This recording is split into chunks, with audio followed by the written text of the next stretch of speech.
प्रयागराज का महाकुंभ श्रद्धालुओं की तादाद का नया विश्व रिकॉर्ड बनाने जा रहा है। पर इस मेले में कितने श्रद्धालुओं की भीड़ जुटने वाली है, उस जबरदस्त भीड़ में श्रद्धालुओं की गिनती आखिर कैसे होगी, इस मुश्किल का हल सरकार ने निकाल लिया है।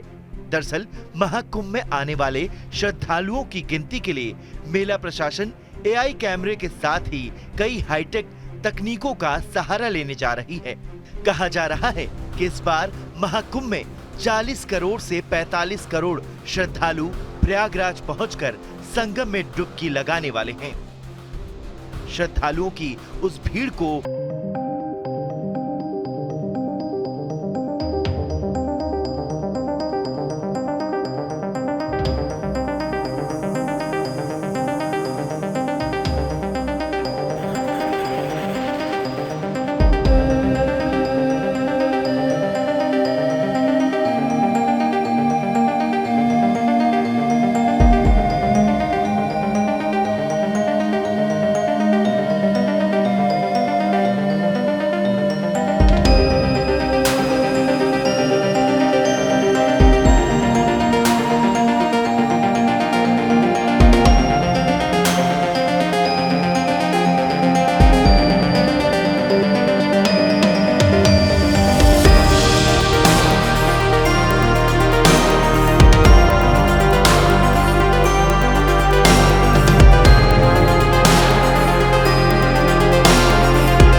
टर्न अराउंड साइकिल माना जाता है। टर्न अराउंड साइकिल से ही कोचरन फॉर्मूला के आधार पर सैंपल की संख्या निकाली जाती है। इस पूरी प्रक्रिया को ट्रैक करने के लिए टेक्नोलॉजी की मदद ली जा रही है। कुंभ मेले में आने वाले श्रद्धालुओं की गिनती के लिए एक और तकनीक RFID रिस्ट बैंड भी उपयोग हो रहा है। इस तकनीक के माध्यम से स्नान के साथ साथ महाकुंभ में रोजाना आने वाले श्रद्धालुओं को रिस्ट बैंड दिया जा रहा है। RFID रीडर से रिस्ट बैंड ट्रैक किया जा रहा है। इससे इस बात का पता चल रहा है कि तीर्थयात्री ने मेला क्षेत्र में कितना वक्त गुजारा। इसके अलावा मोबाइल ऐप से भी भक्तों की ट्रैकिंग हो रही है। इसके अलावा एट्रीब्यूट आधारित खोज की मदद ली जा रही है। इस विधि में पर्सनल एट्रीब्यूटर सर्च कैमरे के आधार पर ट्रैकिंग हो रही है। साथ ही मोबाइल ऐप के जरिए भी ट्रैकिंग की जा रही है। इसमें तीर्थयात्रियों की सहमति पर मोबाइल ऐप के GPS के जरिए उनकी लोकेशन ट्रैक की जा रही है। पूरा फोकस घाट पर उमड़ रहे श्रद्धालुओं की भीड़ पर है।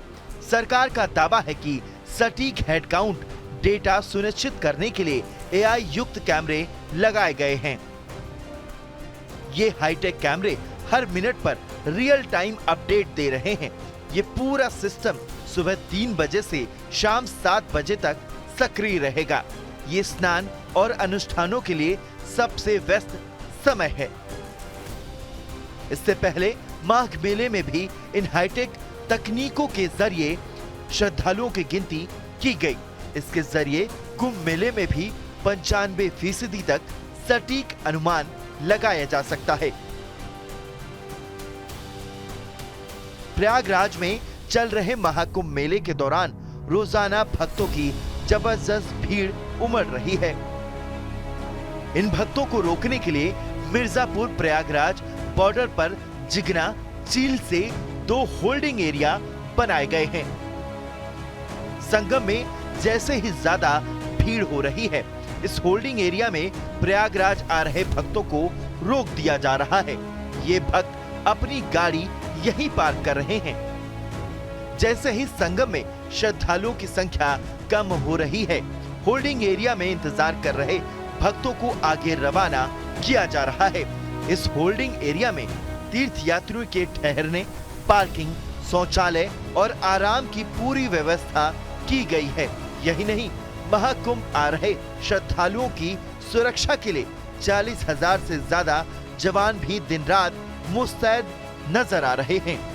किसी भी अप्रिय घटना को रोकने के लिए पहली बार आर्टिफिशियल इंटेलिजेंस की मदद ली जा रही है। इस हाईटेक तकनीक की मदद से सड़कों, पार्किंग स्थलों और घाटों पर श्रद्धालुओं और वाहनों की तादाद की सटीक जानकारी मिल रही है। माना जा रहा है कि प्रयागराज महाकुंभ के दौरान 40 से 45 दिन तक देश विदेश से 40 करोड़ श्रद्धालुओं की भीड़ उमड़ रही है।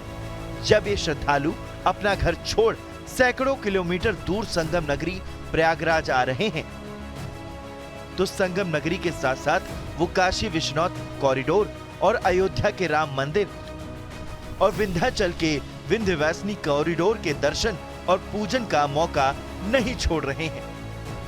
ऐसे में इन श्रद्धालुओं की ये भीड़ प्रयागराज की तरक्की के नए द्वार खोल रहे हैं।